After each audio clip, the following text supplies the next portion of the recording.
Assalamualaikum warahmatullahi wabarakatuh.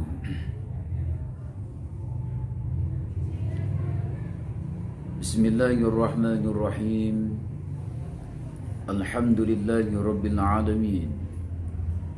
Wassalatu wassalamu ala asrafil anbiya'i wal mursalin, sayyidina wa habibina wa maulana Muhammadin wa ala alihi wa ashabihi wa dhurriyyati ajmain, amma ba'du.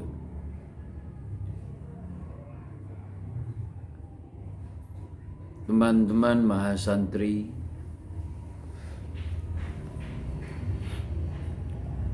Mabna Asma binta Abu Bakar UIN Maulana Malik Ibrahim Malang, yang kebetulan pada malam hari ini yaitu malam taklim Al-Quran kelas Asma binta Abu Bakar, Mabna Isma bantu Abu Bakar, Asma binta Abu Bakar dari kelas Tartil H. Mudah-mudahan malam ini menjadi malam yang barokah bagi kita, malam yang bisa menjadikan bagi kita termasuk futuhal arifin, dibukakanlah pintu-pintu oleh Allah, ilmu-ilmu yang barokah manfaat, ilmu-ilmu yang menjadikan kita ini semakin taat kepada Allah Subhanahu wa taala, semakin gairah untuk menambah ilmu, semakin gairah untuk menjadikan diri kita ini menghilangkan dari segala kebodohan. Khususnya pada malam hari ini yaitu taklim Al-Quran. Babnya di sini adalah bab ilmu tajwid. Awal pertemuan kita yaitu membahas tentang makharijul huruf. Tapi sebelum makharijul huruf itu kita bahas, maka kita akan membahas dulu tentang pengertian ilmu tajwid. Oleh karena itu, sebelum kegiatan ini kita mulai, marilah kita awali dulu dengan bacaan Ummul Quran. Mudah-mudahan pada malam hari ini, malam yang diberkahi oleh Allah, kegiatan ini kegiatan yang diberkahi oleh Allah. Amin ya rabbal alamin. Ala hadiniya wa ala gunatin salihah wal akhiratin safa Muhammadur Rasulillah sallallahu alaihi wasallam, khususan ila ruhi Sayyidina Al-Hajj Abdul Mannan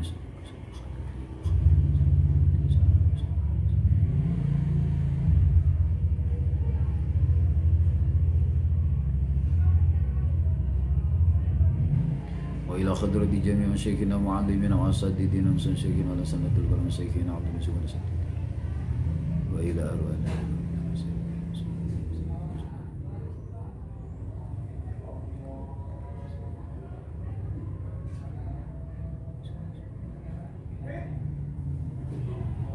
Al-Fatihah. A'udzu billahi minasy syaithanir rajim. Bismillahirrahmanirrahim. Alhamdulillahi rabbil alamin. Ar-Rahmanir Rahim. Maliki yaumiddin. Iyyaka na'budu wa iyyaka nasta'in. Ihdinas siratal mustaqim. Siratal ladzina an'amta 'alaihim ghairil maghdubi 'alaihim waladdallin. Rabbighfirli wa liwalidayya wa lil mu'minina amin. Sebelum kita mulai untuk kajiannya, marilah kita baca dulu doa ketika membaca Al-Quran.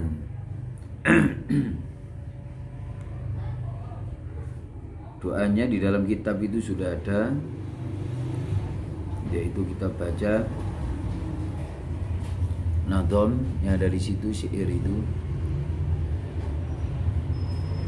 Kalamun qadimun la yumallu sama'uhu tanazza'an qawli wa fi'li wa niyyatin mi ashtafi min kulli da'in wa nuru dalilul li qalbi 'inda jahli wa hayrati fa ya rabbi matti'ani bi sirri hurufi wa nawwir bihi sam'i wa qalbi wa muqlati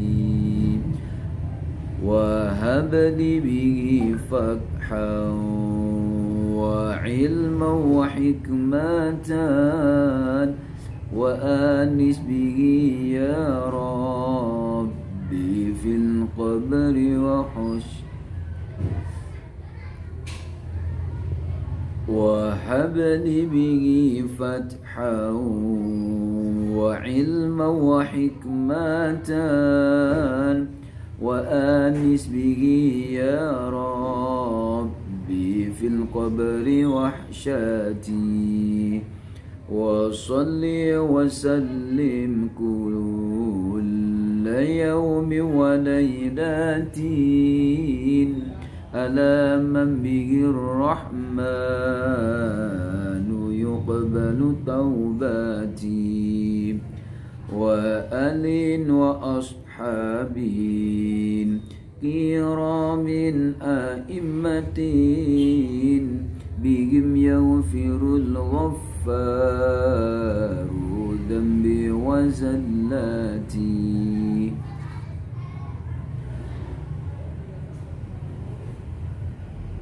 Al-Fatihah.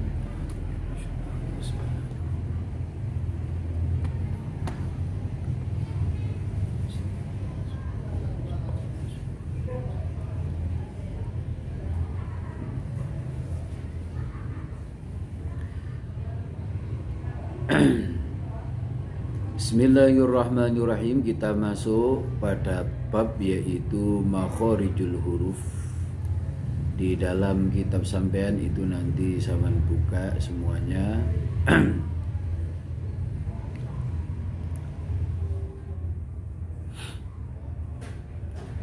Itu nanti nadhom-nadhomnya dibaca juga gak apa-apa, tapi karena nggak tatap muka ya dibaca sendiri nanti.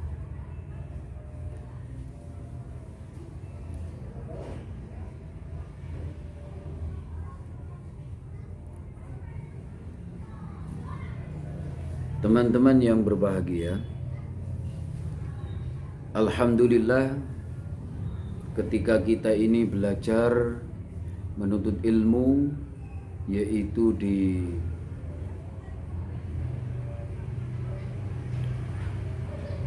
Universitas Islam Negeri Maulana Malik Ibrahim Malang. Ini oleh Allah masih diberi kesempatan di saat mencari ilmu itu, diberi kesempatan untuk ta'limul Quran. Ada yang namanya ta'lim afkar, ada yang namanya tashih. Walaupun di sini belum kita ini tatap muka, karena biasanya tatap muka, tapi setidaknya dari ketiganya itu, khususnya umumnya itu banyak dari kegiatan dari Ma'had itu diikuti dengan sebaik-baiknya, dengan harapan apa yang kalian lakukan, apa yang kalian cari di saat kuliah ini yaitu mencari ilmu ini dibarengi dengan taqarrub kepada Allah melalui sebuah kalam Allah, yaitu Al-Quranul Karim. Hidup kita ini mendapatkan ilmu yang barokah, manfaat. Untung di saat mencari seperti ini juga kita ini bisa mengaji, bisa menghatamkan Al-Quran, dan di saat itu pula nanti Al-Quran ini yang akan menjadikan berkah bagi kita. Sebelum ilmu tajwid itu juga kita bahas, di dalam Al-Quran Allah menyebutkan di juz 16 surat Thaha itu Allah berfirman, A'udzu billahi minasy syaithanir rajim. Bismillahirrahmanirrahim. Wa man a'rada 'an dzikri fa inna lahu ma'ishatan dhanka wa nahsyuruhu yawmal qiyamati a'ma. Qala kadzalika qala rabbi lima hasyartani a'ma wa qad kuntu basira.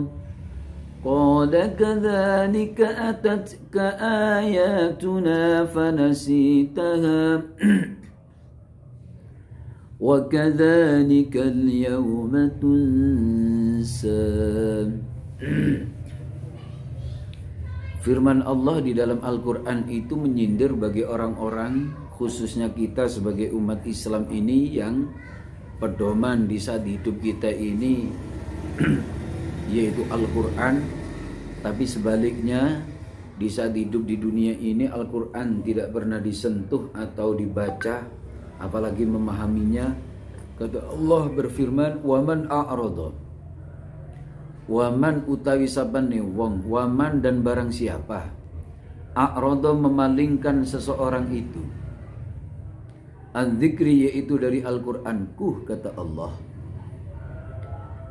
Ketika Al-Quran itu cuma dibuat punya-punyaan saja, tidak pernah dibaca, apalagi difahami, apalagi Quran itu tidak pernah dipelajari.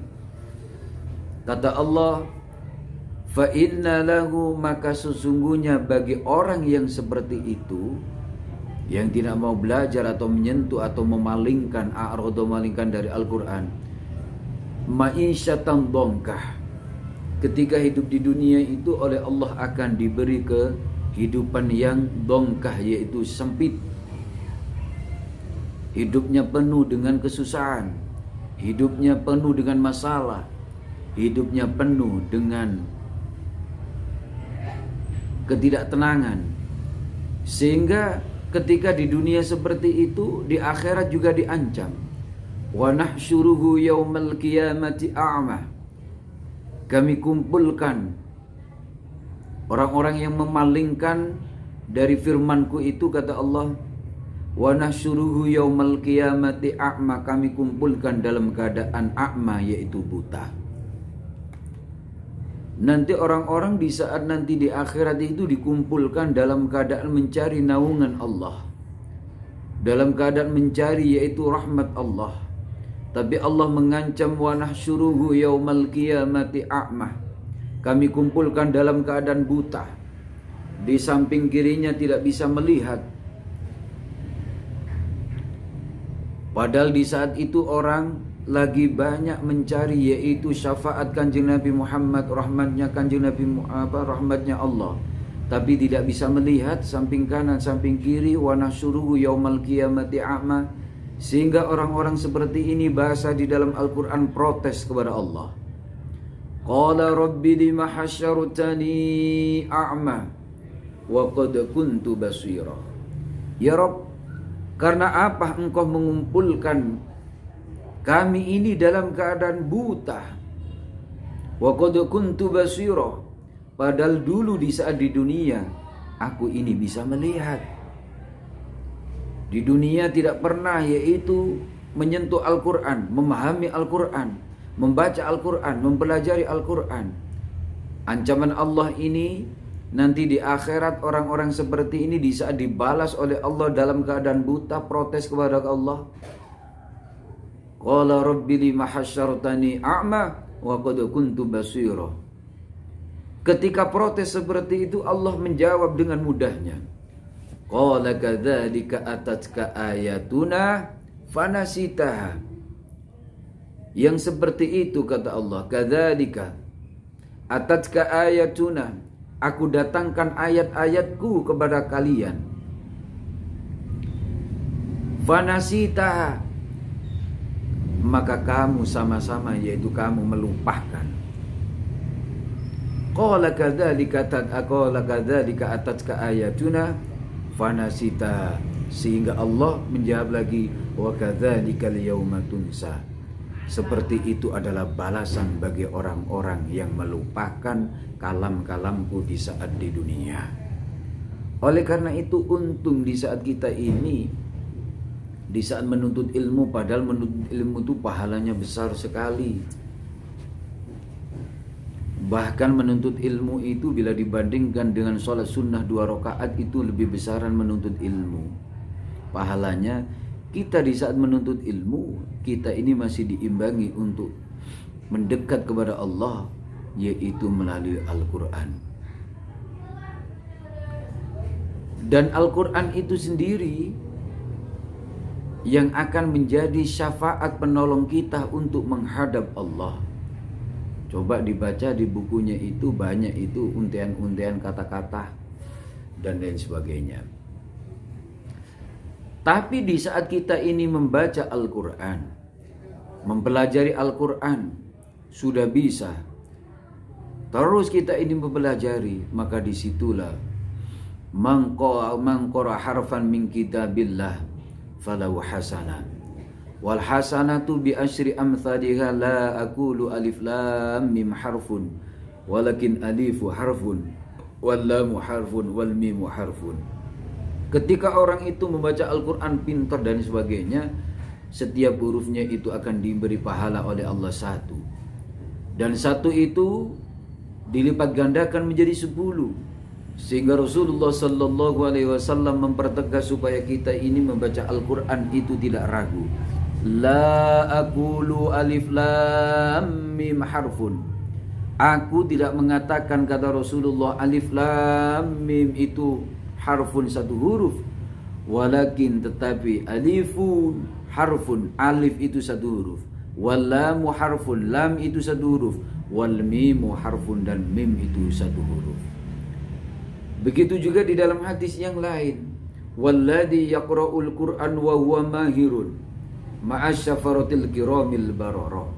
Barang siapa yang membaca Al-Quran mahirun, tajwidnya ngerti, makharij hurufnya benar, pokoknya membaca Al-Quran itu fasih, bahasanya langsung fasih, disitulah nanti akan dikumpulkan oleh Allah ma'as-safaratil kiramil bararah, yaitu bersama malaikat-malaikat Allah yang dekat dengan Allah.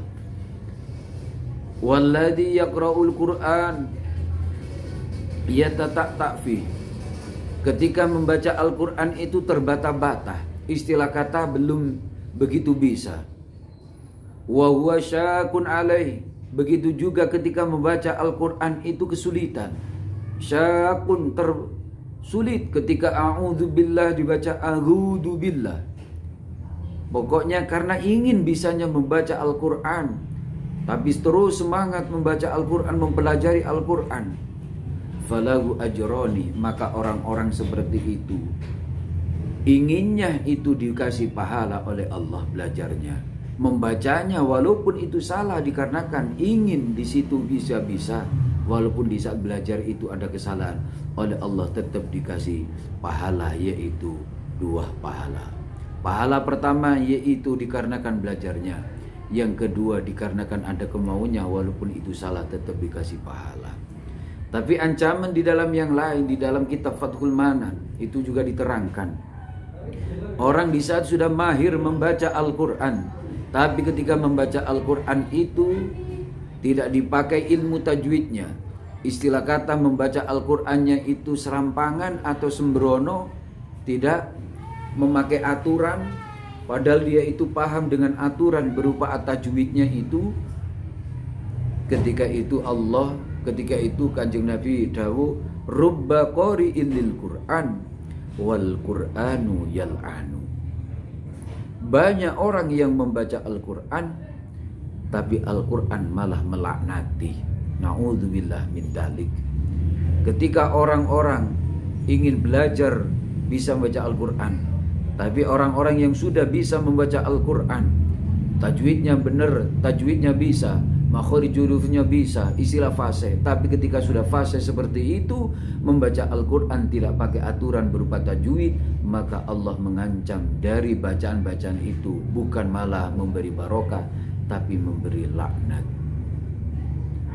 Teman-teman mahasantri, itu sebagai muqaddimah untuk kita di saat hidup di dunia ini. Al-Quran sebagai pedoman, baik itu pedoman di saat kita ini mencari ilmu, baik itu pedoman di saat kita ini bersosial, baik itu pedoman sebagai kita sebagai rumah tangga, dan lain sebagainya. Pokok Al-Quran salah satunya, Al-Quran satu-satunya sebagai pedoman hidup kita. Oleh karena itu, untuk menjadikan kita ini mendapatkan pahala yang besar, ketika kita ini membaca Al-Quran, salah satunya aturan yang perlu untuk kita pelajari yaitu aturan membaca Al-Quran. Berupa apa itu? Tajwid. Makanya taklim Al-Quran ini membahas tajwidnya. Nanti ketika tasheh itu praktek membaca Al-Qurannya. Kalau afkarnya itu nanti untuk ibadahnya. Membaca Al-Qurannya bagus, terus ibadahnya sesuai dengan syariat, ketika itulah maka menjadi hamba-hamba yang tam atau hamba yang kafah, yaitu yang sempurna. Teman-teman mahasantri yang berbahagia, bab yang pertama yaitu bab tentang tajwid. Pengertian ilmu tajwid, saya buka di kitabnya. Tajwid menurut bahasa merupakan bentuk masdar dari kata jawwada yujawwidu tajwidan. Jawwada yujawwidu tajwidan, yang mempunyai makna at-tahsin atau memperbaiki, atau membuat baik, atau membuat bagus, atau membaguskan. Maksudnya memperbaiki atau membuat bagus itu apa? Ketika membaca Al-Quran.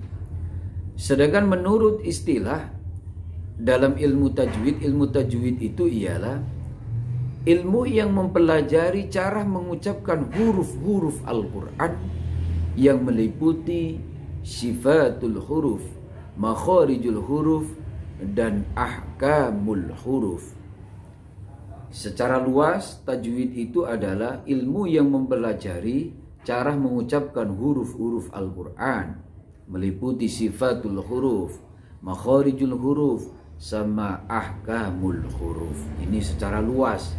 Makanya yang pertama kita pada kelas tartil ini dari Mabna Asma binta Abu Bakar ini kita awali mempelajari tajwid. Di sini adalah makhorijul huruf. Kalau sudah tahu tentang kegunaan ilmu tajwid itu, sudah tahu dari makna dari tajwid itu, sekarang kegunaan ilmu tajwid itu apa? Kegunaan dari mempelajari ilmu tajwid adalah yang pertama, agar tidak ada kesalahan dalam membaca ayat-ayat Allah atau Al-Quran.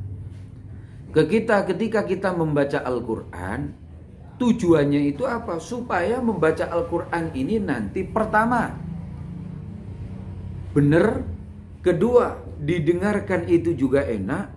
Sebab orang itu kalau membaca Al-Quran sesuai dengan tajwid, maka di situ didengarkan jangan enak.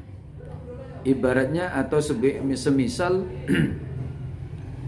misalkan yaitu seperti Imam Sudes, Syahad Al-Ghamidi, Syahad Al-Mawidi, Imam Surem, dan lain sebagainya. Yang ada di Mekah itu bacaannya didengarkan enak dikarenakan tajwidnya. Seandainya ketika membaca itu tajwidnya itu nggak dipakai, maka tidak akan terasa enak.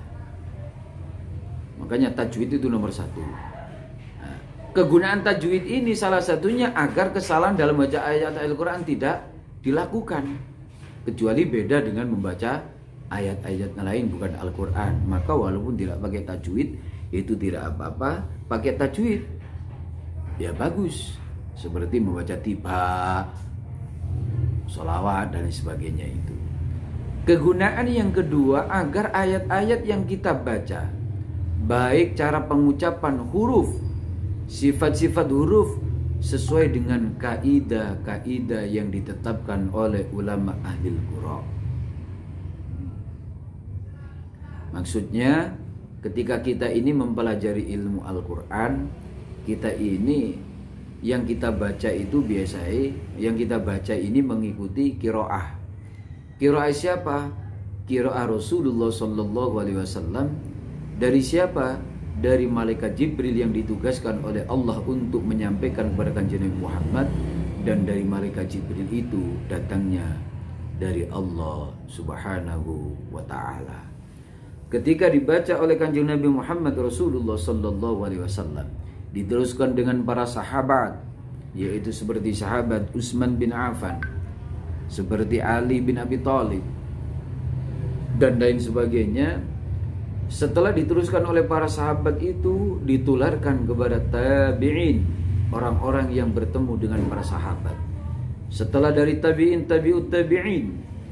Setelah dari tabi'ut tabi'in kepada ulama-ulama yang telah kita persaksikan di saat ini. Al-Quran dipelajari melalui musafahah, belajar kepada guru, tidak melalui yang namanya internet dan lain sebagainya, tapi musafahah melalui guru, dihadapkan seperti ini.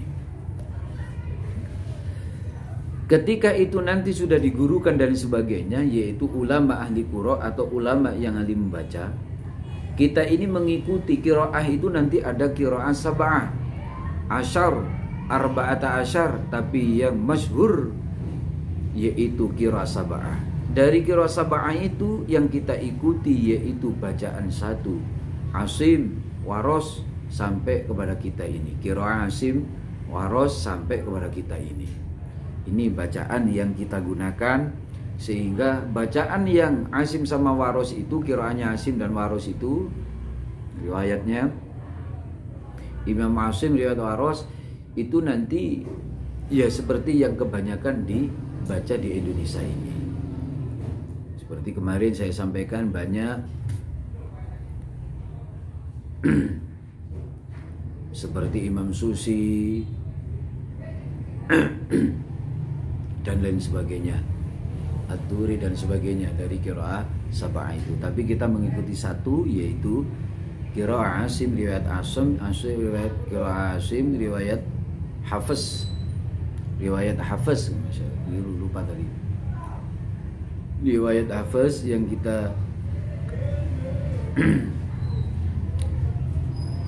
baca, bukan Waros. Riwayat Hafiz, Asim dan Hafiz, sehingga kita baca seperti yang ada ini. Nah itu, sehingga kita membacanya dengan secara tajwid, pajaknya berapa, ketika itu ada bacaan ismam, ada bacaan tashil, itu gimana, dan lain sebagainya. Selanjutnya, hukum mempelajari ilmu tajwid. Hukum mempelajari ilmu tajwid adalah fardu kifayah. Sedang mengamalkannya adalah fardu ain bagi setiap orang yang baca Al-Quran sesuai dengan Al-Quran surat Al-Baqarah ayat 121. Hukum mempelajari ilmu tajwid adalah fardu kifayah. Fardu kifayah itu apa? Apabila ada orang yang telah mempelajari, maka kefarduannya itu menjadi gugur. Tapi sedang mengamalkannya adalah fardu ain. Tapi mengamalkan, membaca Al-Quran itu fardu ain, wajib ketika membaca Al-Quran itu menggunakan tajwid. Mempelajari fardu kifayah, tapi ketika mengamalkan atau membacanya Al-Quran itu fardu ain bagi setiap orang yang membaca Al-Quran. Hal ini sesuai dengan firman Allah di dalam Al-Quran, yaitu surat Al-Baqarah ayat 121. Allah berfirman, Alladzina atainahumul kitaba yatlunahu haqqa tilawati ulaika yu'minuna bih wa man yakfur bihi fa ulaika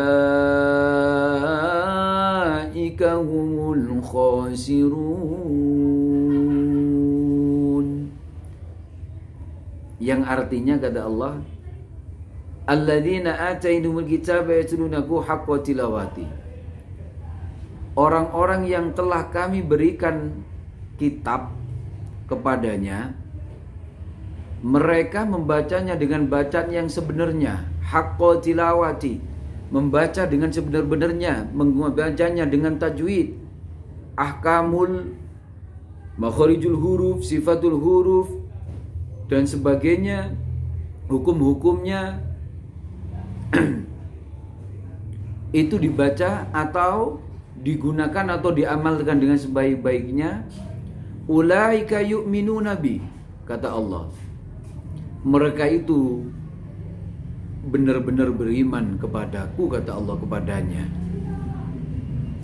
Berarti orang-orang yang membaca Al-Quran selalu dipelajari, membaca Al-Qurannya diperbaiki, bisautin khair, dengan suara yang bagus, warotilil Qur'ana tartila, membacanya itu dengan tartil, maka itulah orang-orang tandanya beriman kepada Allah. Mereka itu beriman kepadanya, yaitu kepada Allah. Wa may yakfur bihi, dan barang siapa yang ingkar kepadanya, fa ulaika humul khasirun, mereka itulah orang-orang yang rugi. Nah, makanya dari itu kita ini mempelajari tajwid supaya bukan termasuk orang-orang yang khasirin. Bahkan seorang ulama ahli qura, yaitu Imam Ibnu Jazari, mengatakan di dalam kitabnya Jazariyah itu, dalam nadham baitnya, wal akhdu bit tajwidi hadmul lazimu ma lam yujawwidil qur'ana athimu, wal akhdu bit tajwidi hatmul lazimu man lam yujawwidil qur'ana athimu, wal akhdu bit tajwidi hatmul lazimu ma lam yujawwidil qur'ana athimu. Katanya Ibnu Jazari, ya, dia itu mengatakan menggunakan atau mengamalkan ilmu tajwid adalah merupakan suatu keharusan, berarti suatu kewajiban. Maka barang siapa yang tidak memperbaiki bacaan Al-Qur'annya, dia termasuk athim atau berdosa. Menurut seorang ulama ahli Quran mengatakan bahwasanya menggunakan atau mengamalkan ilmu tajwid adalah wajib ketika membaca Al-Quran.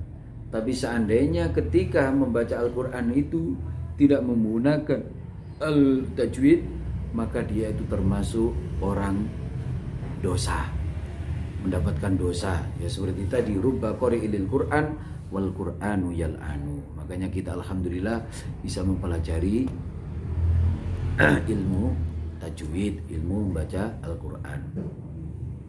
Kaitan antara tajwid dan tartil. Ketika kita ini sudah memahami kegunaan, maksud, dan tujuan ilmu tajwid itu apa, sekarang ketika membaca itu harus gimana? Kekaitannya yang pertama, tajwid dengan tartil. Hukum membaca Al-Quran dengan tartil adalah wajib. Warattilil Qur'ana tartila, membaca Al-Quran dengan tartil, dengan pelan-pelan, istilah kata tidak tergesa-gesa, pelan, pelan, pelan, didengarkan itu terasa enak. Kaitannya apa? Hukum baca Al-Quran dengan tartil adalah wajib sebagaimana firman Allah dalam Al-Quran surat Al-Furqan ayat 32, yang mana firman Allah bunyinya, أعوذ بالله من الشيطان الرجيم وقال الذين كفروا لولا نزل عليه القرآن جملة واحدة كذلك لنثبت به فؤادك ورتلناه ترتيلا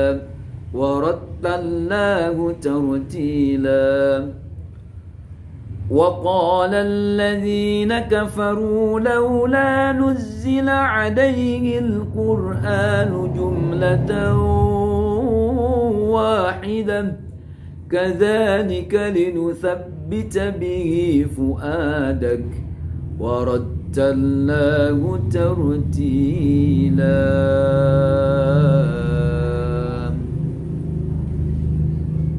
Allah berfirman, wa qala alladziina kafaru laula nuzila 'alaihil qur'anu jumlah wahida.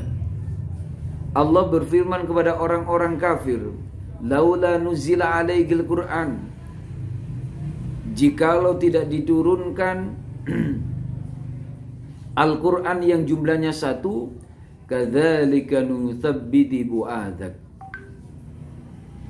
Yang seperti itu supaya kami perkuat hatimu dengannya, yaitu dengan Al-Quran. Warattalnahu tartila, dan kami membacanya, kata Allah, secara tartil. Tartil itu apa? Teratur dan benar. Warattalnahu tartila, membaca Al-Quran itu pelan.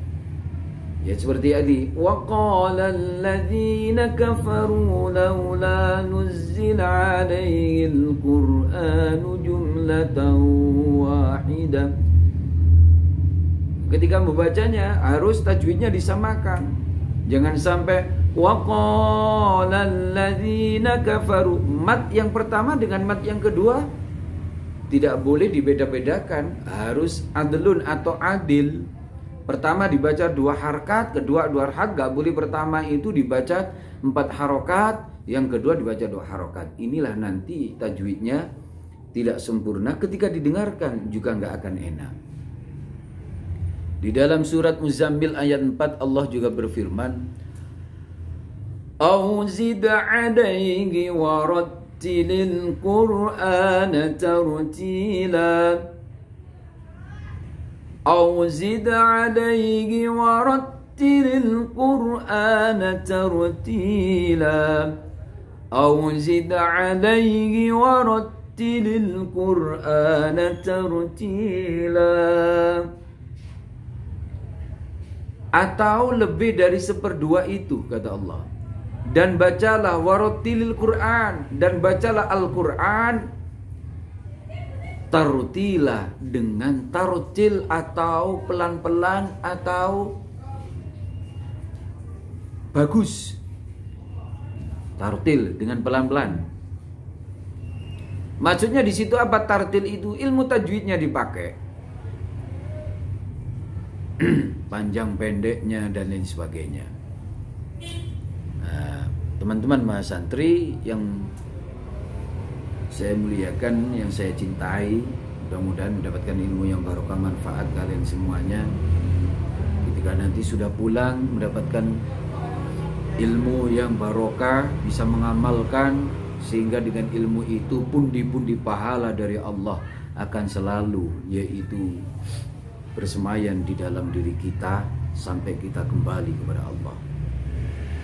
Teman-teman mahasantri, dari kedua ayat di atas maka dapat diketahui bahwa hukum membaca Al-Quran dengan tartil adalah wajib. Hukum membaca Al-Quran dengan tartil adalah wajib.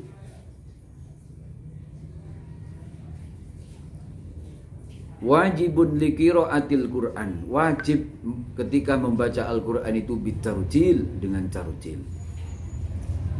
Sebagaimana yang diungkapkan oleh Imam Ali bin Abi Thalib, yaitu seorang sahabat juga mantunya kanjeng Nabi Muhammad Rasulullah sallallahu alaihi wasallam.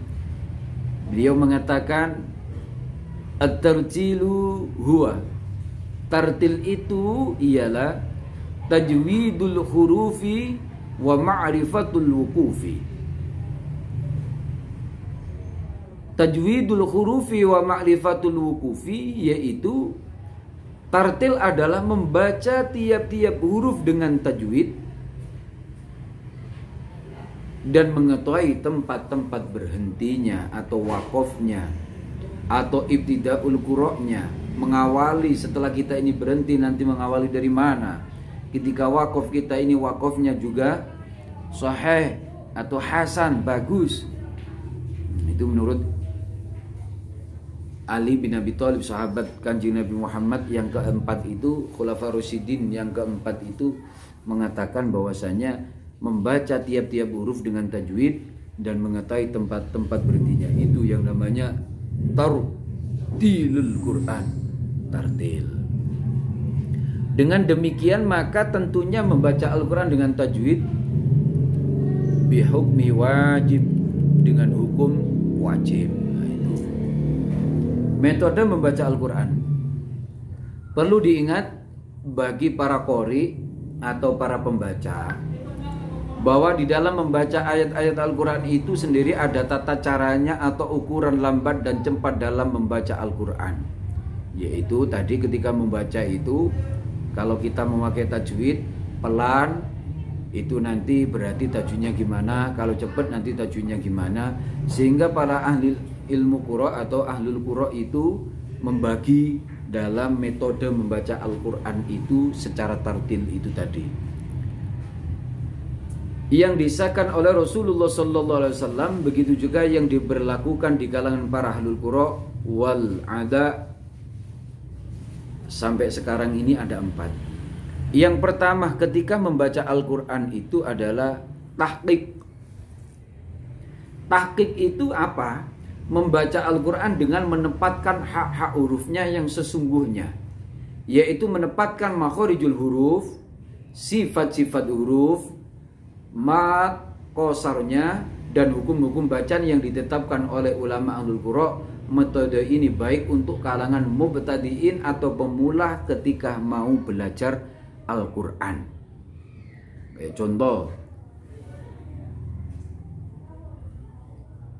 biasanya tahqiq itu pakai lagu dasar atau lagu-lagu yang rendah seperti A'udzu billahi minasy syaithanir rajim. Tahqiqnya diperjelas setiap huruf. A'udzu billahi minasy syaithanir rajim. Ini lagu tahqiq. Lagu tahqiq ini dibaca pelan-pelan sampai setiap hurufnya itu nanti dibenarkan. Alifnya gimana, ainnya gimana, shinnya gimana, jimnya gimana, itu dibaca dengan tahqiq. Itu namanya tahqiq. Dengan pelan-pelan itu namanya tahqiq. Nah, itu sifat-sifat hurufnya harus dibaca jelas dan sebagainya. Metode yang kedua kita akan membaca ini di atasnya tahqiq. Kalau tahqiq tadi agak cepat sedikit, namanya tartil. Membaca Al-Quran dengan pelan-pelan dan tanpa tergesa-gesa dengan memperhatikan makhorijul huruf, sifat-sifat huruf, mad, panjangnya, qasar, pendeknya, dan hukum-hukum bacaan sehingga suara bacaan menjadi jelas. Seperti bacaan Mahmud Al-Qushairi, seperti bacaan Imam Sudais, seperti bacaan Sa'ad Al-Ghamidi, seperti bacaan yang lain mungkin di Indonesia seperti Muammar, seperti kalau perempuan Maria Ulfah dan lain sebagainya. Bacaan tartil belum tentu tahqiq, akan tapi tahqiq sudah pasti tartil. Makanya kalau tahqiq pelan-pelan itu tartil, tapi kalau tartil belum tentu tahqiq karena agak cepetan sedikit. Seperti lagu-lagu kan banyak toh. Seperti contoh gini.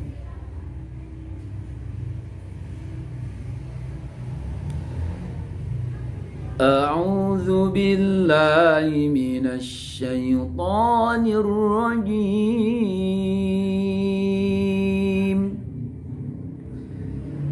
Bismillahirrahmanirrahim. Alhamdulillahi Rabbil Alamin. Ar-Rahmanir-Rahim, Maliki Yawmiddin. Iyyaka na'budu wa iyyaka nasta'in. Ihdinas siratal mustaqim. Siratal ladzina an'amta 'alaihim ghairil maghdubi 'alaihim waladdallin.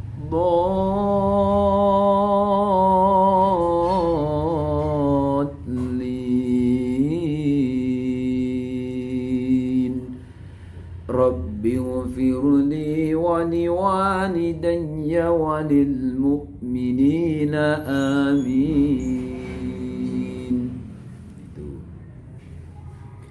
Atau seperti yang umum sekarang ini, Toha atau siapa itu?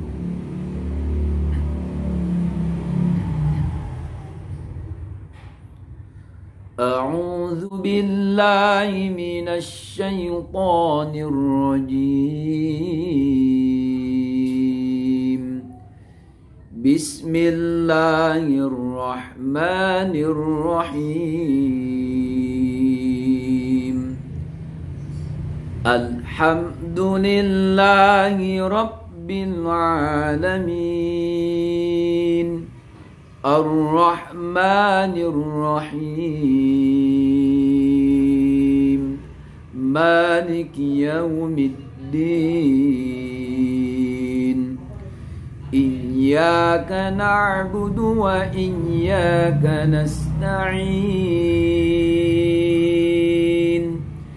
Ihdinas siratal mustaqim. Siratal ladzina an'amta 'alaihim ghairil maghdubi 'alaihim waladdallin.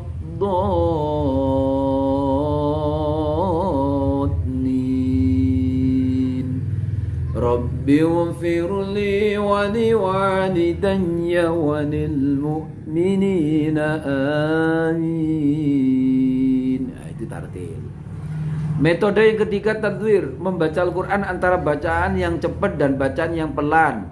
Istilah kata nggak terlalu cepat juga nggak terlalu pelan, di antara tartil sama, nah di antara apa ya kalau gitu, berarti di atasnya tartil sedikit.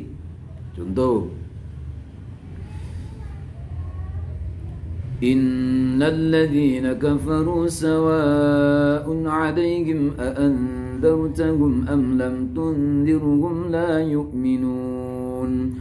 Khatamallahu 'ala qulubihim wa 'ala sam'ihim wa 'ala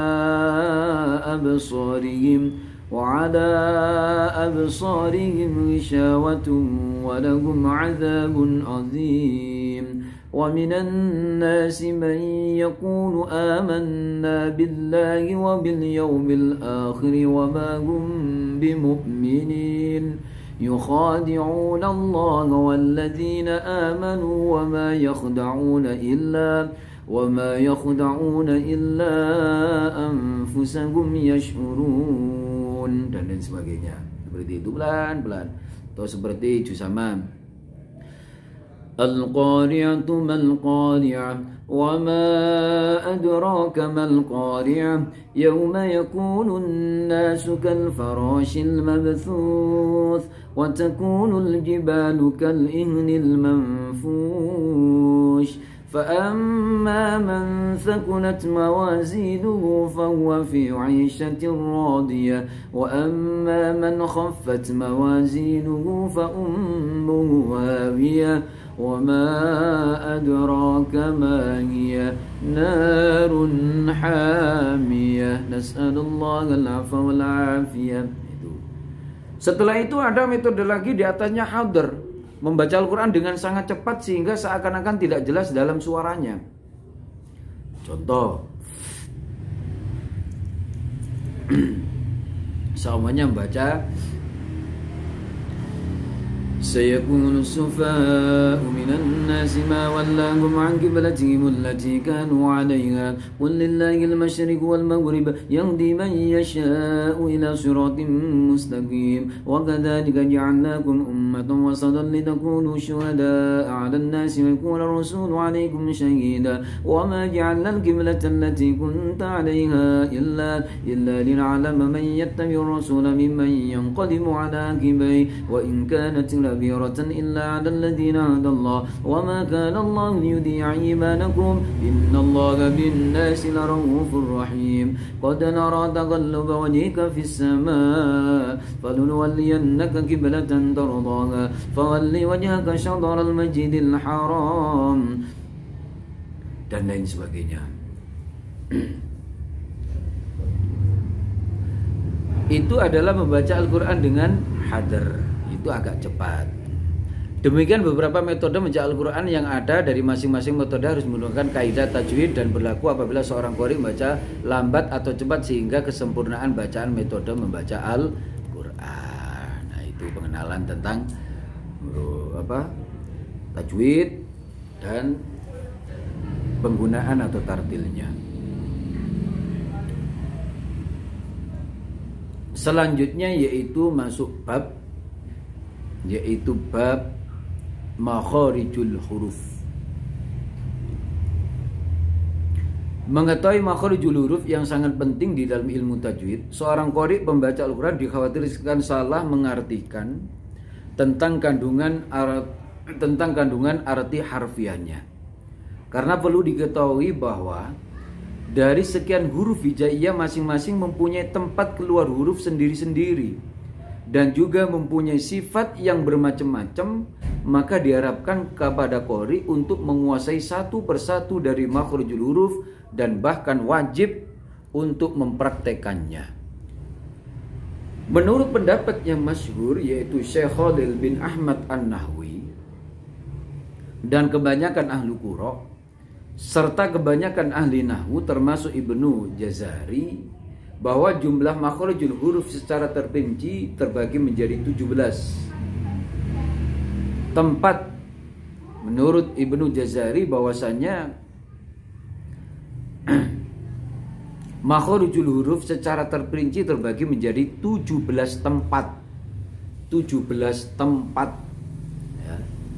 Maca Al-Quran itu tempatnya itu ada 17 tempat. Namun jika disederhanakan menjadi 5 bagian, dari 17 tempat itu disederhanakan lagi menjadi 5 bagian. Nanti sampai lihat di bukunya itu. Yang pertama adalah al-jauf, yaitu lubang mulut. Lubang mulut itu mana? Semua yang ada di mulut ini, lubang-lubang ini sampai tenggorokan, karena batasnya makhrajul huruf itu dari mulut depan ini sampai tenggorokan, nggak ada dari belut peteng di berturut sama dada, nggak ada.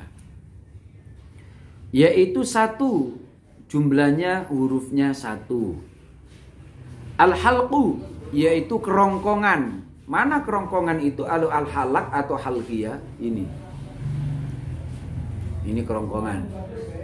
Terbagi menjadi 3, hurufnya 6. Terbagi menjadi 3 itu mana? 1, 2, 3. Atas, tengah, bawah. Hurufnya ada 6, yaitu huruf halqiyah. Halqiyah, hamzah, ha, ain, ha, ghin, kha. Yang ketiga al-lisan, yaitu lidah. Huruf lidah. Lidah itu mana? Ya ini. Ini lidah ini. Nah, ini lidah. Hurufnya itu ya di sini. Istilah kata ketika mengucapkan itu huruf-hurufnya itu bersangkutan dengan lidah. Terbagi menjadi 10. Dari 10 itu jumlah hurufnya 18. 18 ditambah 6 tadi berarti 24. 24 ditambah 1 berarti 25. Sekarang yang kelima asyafatain, 2 bibir. 2 bibir mana ini? 2 bibir. Dua bibir ini terbagi menjadi dua, hurufnya 4. Dua bibir ini nanti hurufnya ada 4 dibagi menjadi 2. Itu namanya syafatain. Nanti penjelasannya nanti. Yang kelima al-khaisum, janur hidung. Nah, dari ini juga ada. Terbagi menjadi 1, hurufnya nggak ada karena di situ cuma berengeng tok. Tapi keluarnya dari hidung. Tempat keluarnya dari hidung. Letaknya itu nanti seperti nun. Nah, itu di lidah. Lisan, di lisan, tapi keluarnya nafasnya dari hidung. Nah, itu cuma 1 itu. Sehingga total terbagi menjadi 17, terus hurufnya 29. Dari huruf hija 29 itu dibagi menjadi 5 tempat. Yang pertama adalah yaitu al-jauf 1 huruf, al-halqu 6 huruf, al-lisan 18 huruf, asy-syafatain 4 huruf, dan al-khaisum tidak mempunyai.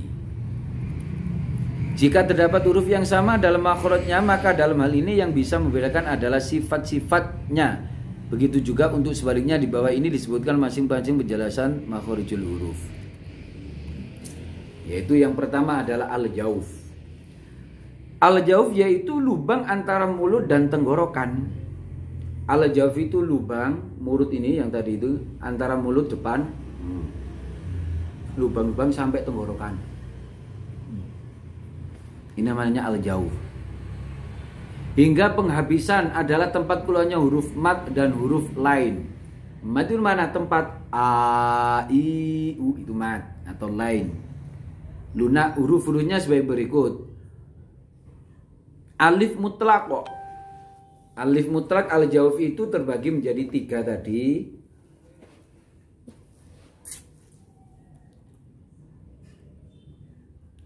Al-jauf dibagi menjadi 1, jumlah hurufnya 1. Yaitu apa? Alif mutlak kok. Alif mutlak itu seperti lafaz wa amma man khafa maqama rabbih wa nahan nafsa 'anil hawa. Itu ada garis bawahnya. Yang alif mutlak mana? Wa amma, manya itu dibaca panjang, ada alifnya. Setelah mim ada alifnya, itu mutlak. Man khafa, kho atau bacaan matobi'inya itu alif mutlak. Maqama qah itu juga alif mutlak. Anil hawa, wa itu juga alif mutlak. Nah, itu. Pengikutnya adalah waw sukun yang mati jatuh setelah dummah. Contoh, qul kunu hijaratan aw hadida. Kunu itu namanya waw sukun mati. Ini termasuk al-jauf. Yang ketiga ya sukun jatuh setelah kasroh. Contoh, salamun qawlan mir rabbir rahim. Sama lihat yang di garis bawahi rahim. Ya sukun jatuh setelah kasroh. Atau contoh, Ar-Rahmanir Rahim. Him itu juga ya sukun. Contoh, Alhamdulillahi Rabbil Alamin. Min itu juga sukun. Yang terakhir yaitu huruf al-lain yang berjumlah 2. Waw mati jatuh setelah fathah dan ya mati jatuh setelah fathah atau huruf lain. Huruf lain ini hurufnya ada 2. Waw mati jatuh setelah fathah, ya mati juga jatuh setelah fathah. Beda dengan mat. Kalau waw jatuh setelah dumma, ya jatuh setelah kasroh. Tapi kalau lain ini kedua-duanya harus jatuh setelah adanya fathah. Ya jatuh setelah fathah, waw jatuh setelah fathah. Contoh yang waw, alladzi at'amahum min ju'in wa amanahum min khawf. Min khaufin. Khauf di situ adalah lain. Ada waw sukun jatuh setelah fathah. Ya mati yang jatuh setelah fathah.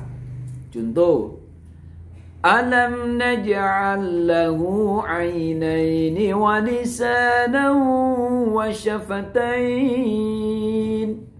Ayat-ayat yang akhir itu ada ainaini, ainain. Alam naj'al lahu 'ainain wa hadainahu najdain. Nah, itu ayat-ayat akhir itu. Wa syafatain. Nah, itu namanya ya mati. Huruf-huruf tersebut dinamakan huruf jaufiyah, artinya huruf yang sebangsa lubang mulut. Itu huruf-huruf yang keluar dari mulut, mangap semuanya. A, U, I. Nah, kan mangap semuanya, nggak nemplek. Kalau A nemplek, nggak bisa. U nemplek, nggak bisa. Ya nemplek, ya nggak bisa. Ya, yu, bai, nemplek, nggak berbunyi. Nah, makanya al-jauf. Keterangan, pada dasarnya huruf mat itu hanya ada satu, yaitu alif mutlaq. Adapun waw dan ya dibaca mat hanya tertentu. Pada dasarnya huruf mat itu hanya ada satu, yaitu alif mutlaq yang pertama tadi. Istilah kata jenderalnya, pimpinannya. Adapun waw dan ya dibaca mat hanya tertentu ketika duanya sukun. Juga keduanya berharokat, maka makhrajul hurufnya bukan jauf tapi berdiri sendiri, yaitu di tengah-tengah lidah. Untuk ya dan waw ada di kedua bibir. Ya sama waw itu di ya waw, ya waw, ya itu dua bibir. Tapi kalau nanti apa ya tadi itu, keduanya, jika keduanya berharokat, maka makhrajul hurufnya bukan jauf tapi berdiri sendiri, yaitu tengah-tengah lidah atau ya ketika itu berharokat. Alif mutlaq selamanya sukun dan tidak dapat terbaca kecuali dirangkai dengan huruf yang lain. Apabila harokat maka disebut hamzah. Makanya membedakan antara hamzah sama sukun.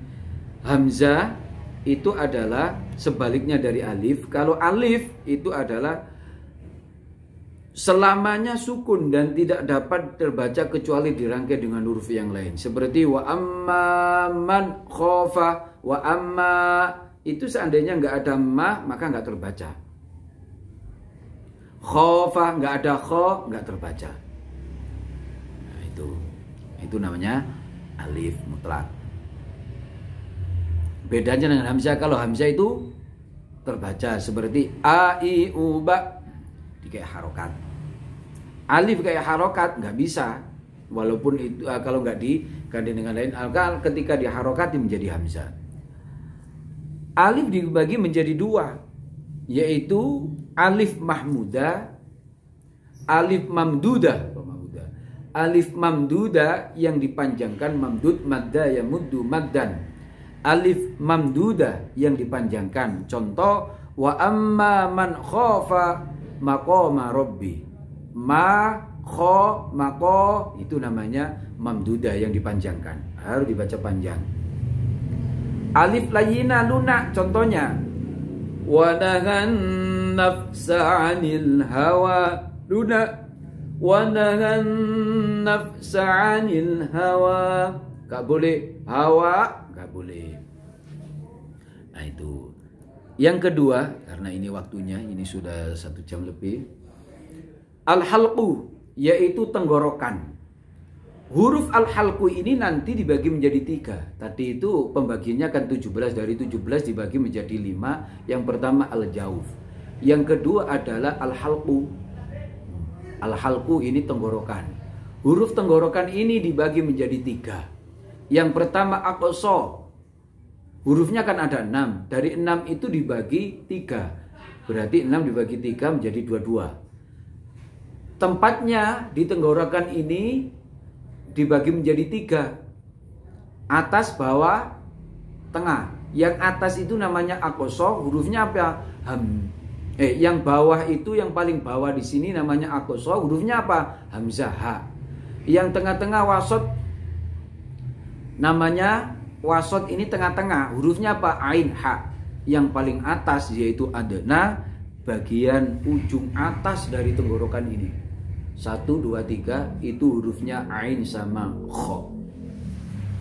Aqsa, kita ulang lagi, bagian pangkal bawah, huruf yang keluar dari tenggorokan paling bawah yang mendekati dengan dada. Dada ikut sedikit bergetar ketika melafadzkan. Contoh, ha, hi, ah, i. Contohnya, a, i, u, bah. Nah, kayak bergetar tadi. Tapi tetap letaknya di sini. Contoh, a, i, u, ba. Nah, ba di bawah sini. Tuh, itu hamzah. Yang tengah-tengah wasoto, bagian tengah. Bagian tengah ini adalah ain sama ha. Huruf yang keluar dari tenggorokan yang tengah tepat. Contohnya, ha, hi, hau. Ketika melepaskan juga sama. Bah, a, ai, au, ba. Di tengah-tengah. Yang terakhir yaitu adna, bagian ujung atas, ghin sama kho. Yang sana. Contohnya, kho, kho, sama rasakan sendiri, sama ghin, ghin, ghin, ghi, hu, bau. Nah itu. Yang paling bawah namanya hamzah ha, tengah-tengah namanya ain ha, yang atas namanya ghin sama kho. Itu huruf halqiyah. Sekarang prakteknya. Kalau praktek pakai ini, pakai yang biasa metode itu. A, i, u, ba. U, an, ani, a, na, minal, mu'ni, ma, i, an, ani, a. Hamzah. Yang ha, ha, hi, hu, bah. Hu, han, hani, hang, na, minal, mu'ni, ma, hi, han, hani, ha. Yang ain, yang tengah-tengah. Wa'i, u, ba'. An, ani, a'na, minal, mu'ni, ma'i, an, ani, a. Yang ha, temennya ain, yang tengah-tengah tadi. Ha, hi, hu, bah. Hu, han, hani, hahna, minal, mu'ni, ma'i, han, hani, ha. Yang paling atas sendiri yaitu adana, huruf kho. Kho, khi, khu, bah. Perlu diingat bahwasanya kho ini punya sifat isti'la, sehingga kalau melafadzkan harus menconcong. Kho sama ghin ini sifatnya itu nanti isti'la juga, letaknya di adana atau tenggorokan. Kalau nggak menconcong maka belum sempurna. Kalau nggak menconcong gini, khe, kho, khe, khi, khu, bah. Tapi harus menconcong. Kho, khi, khu, bah. Khu, khon, khoni, khokh, na, minal, mukhni, ma, khi, khon, khoni, kho. Yang ghin juga menconcong. Ghawi, hu, bau. Ghuwan, ghani, ghaw, na, minal, mughni, ma, ghi, ghan, ghani, ghaw. Itu harus menconcong. Nah itu, sehingga nanti praktek-praktek di dalam lainnya itu harus diperjelas. Hamzahnya tadi di sini a, ha, hi, hu, bah, a, i, u, ba, ain, a, i, u, sampai dengan a, seperti orang ketek-tek itu. Ha lepas, ha, hi, hu, bah, nggak boleh kho, nggak boleh ada ngelernya. Terus kalau kho harus menconcong, kho, hi, hu, seperti orang ngorok. Kalau ghin seperti gho, ghi, hu, bau, mau, mau. Dari tenggorokan ujung tempat itu namanya huruf adna. Hurufnya ke-6 harus tersebut, ke-6 huruf tersebut dinamakan huruf halqiyah. Nah, huruf sebangsa tenggorokan. Nah, ini untuk sementara ya, ini sampai sini dulu. Nanti kalau ada pertanyaan-pertanyaan karena nanti diskusi dan sebagainya bisa dicantumkan di kolom komentar, nanti di kolom komentar supaya nanti sama tahu semuanya. Kalau nggak di kolom komentar mungkin nanti di grup WA semuanya, nanti waktunya sudah habis. Atau kan nanti kalau YouTube seperti ini kan masih tetap bisa di setel dan lain sebagainya, itu nanti Terus jangan lupa nanti, karena untuk program-program dari Mahat UIN ini kan selama ini kan harus daring. Karena untuk daring itu sendiri biasanya harus mencapai subscribe ya Pak. Subscribe-nya itu mencapai 1000 supaya nanti lebih enak untuk siaran. Nanti tolong dari Asasi ya. Dari Tartil H ini ditekan nanti subscribe-nya ya. Cuma nekan aja loh, supaya nanti untuk program-program gini, karena saya juga yang lainnya itu juga punya kegiatan-kegiatan seperti ini, tujuannya untuk syiar supaya nanti juga bisa terus berkembang. Dan nanti subscribe-nya ditekan ya. Itu mudah-mudahan barokah manfaat. Nanti untuk absen ini nanti akan saya sebarkan. Nanti ada 5 item soal, itu nanti dijawab. Juga nanti kalau saya centang juga nanti di situ umpan baliknya di saat sampai nanti sudah ngabsen, itu nanti ada email juga yang masuk sama sampean nanti. Itu tandanya sampean sudah ngabsen. Sebelum berakhir itu setiap membaca Al-Quran itu awali dengan bismillah. Kullu amrin dibalin. Setiap perkara yang mempunyai suatu kepentingan, la yabda'u fi, yang tidak diawali fihi, di dalamnya itu bi bismillahirrahmanirrahim, dengan lafaz bismillah, fahuwa aqta au fahuwa abtar. Fahuwa aqta au abtar, maka tidak mengandung suatu barokah. Dan diakhiri dengan alhamdulillahirabbil alamin. Nah, ini nanti setiap belajar dan sebagainya awali dengan bismillah. Kemarin saya di Afkar itu awal dari muqaddimah juga, dari bab pertama saya terangkan tentang fadilah bismillah dengan fadilah alhamdulillah, karena muqaddimah dari kitabnya itu menerangkan awal-awalnya dengan bismillah, alhamdulillah, wassallallahu ala sayyidina Muhammad dan lain sebagainya, sama la haula wala quwwata illa billah. Nah, itu tidak lupa kepada teman-teman yang ada di Asasi Tartil H ini untuk membaca bismillah. Yang paling akhir ketika selesai juga membaca doa khutmil Quran. Doa khutmil Quran ini dibaca dengan tartil tajwidnya supaya nanti didengarkan juga enak. Contoh nanti kita tutup juga nanti Al-Fatihah. Mudah-mudahan apa yang kita kerjakan di malam hari ini menjadi amalan yang makbulan indallah, yang diterima oleh Allah, menjadikan ilmu kita ilmu yang barokah manfaat.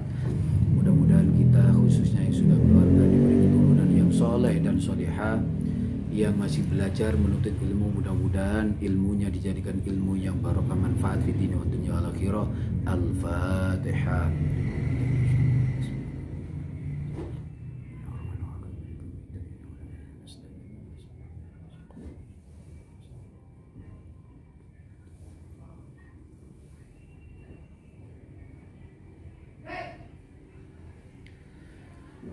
Bismillahirrahmanirrahim. Allahumma arhamna bil Qur'an waj'alhu lana imaman wa nuran wa hudan wa rahman. Allahumma dhakkirna minhu ma nasina wa'allimna minhu ma jahilna warzuqna tilawatahu ana al-layli wa atrafan nahar waj'alhu lana hujjatan ya rabbal alamin. Subhanaka Allahumma wa bihamdika asyhadu an la ilaha illa anta astaghfiruka wa atubu ilaik. ربنا آتنا في الدنيا حسنة وفي الآخرة حسنة وقنا عذاب النار والحمد لله رب العالمين. Mohon maaf apabila ada salah kata dan sebagainya. Ihdinas siratal mustaqim. Assalamualaikum warahmatullahi wabarakatuh. Untuk 15 menit ini digunakan untuk ngabsen sama untuk diskusi. Assalamualaikum warahmatullahi wabarakatuh.